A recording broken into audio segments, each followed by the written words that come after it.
భద్రాద్రి పర్యటనలో deputy CM బట్టి విక్రమార్క కీలక వ్యాఖ్యలు చేశారు. తెలంగాణలోని మహిళలకు తీపి కబురు అందించారు.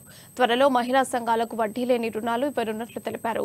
కాంగ్రెస్ ప్రభుత్వం హయాంలో తెలంగాణలోని మహిళలను మహాలక్ష్మిగా చూసుకుంటామన్నారు.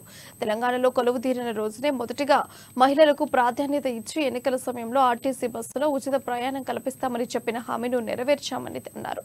మహిళలక్ష్మి పథకం కింద రాష్ట్రంలోని మహిళలు ఆర్టీసీ బస్సులో ఉచితంగా ప్రయాణం చేస్తున్నారని పేర్కొన్నారు. ఈ పథకం వల్ల చాలా సంతోషంగా ఉన్నామని మహిళలు చెబుతున్నారని తెలిపారు. డ్వాక్రా మహిళా సంఘాలకి వడ్డీ లేనటువంటి రుణాలు ఇచ్చేవాళ్లు గత 8 సంవత్సరాలుగా ఆ వడ్డీ లేనటువంటి రుణాలు మహిళలకి పూర్తిగా బంద్ చేశారు.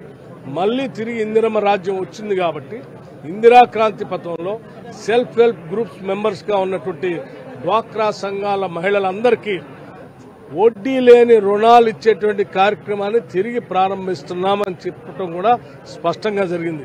రాష్ట్ర ముఖ్యమంత్రి రేవంత్ రెడ్డి గారు మిగతా మంత్రులందరూ కలిసి కూర్చొని మనం ఈ రాష్ట్రంలో ఉన్నటువంటి మహిళలందరూ మనం మహాలక్ష్మిలాగా చూసే కార్యక్రమాలు ఇప్పటికే కొన్ని గ్యారంటీలు ప్రకటించాం. ఆ గ్యారంటీలతో అందుకే రాష్ట్రంలో ఉన్నటువంటి సెల్ఫ్ హెల్ప్ గ్రూప్ మెంబర్స్ అందరికీ ఇదే భద్రాచలం శ్రీ సీతారామచంద్ర స్వామి దేవస్థానం నుంచి ఒక మంచి శుభవార్త చెప్పాలనేటువంటి ఆలోచనతో వడ్డీ లేని రుణాల్ని తిరిగి మహిళా సంఘాలకు మొత్తానికి ప్రారంభం చేయబోతా ఉన్నాం.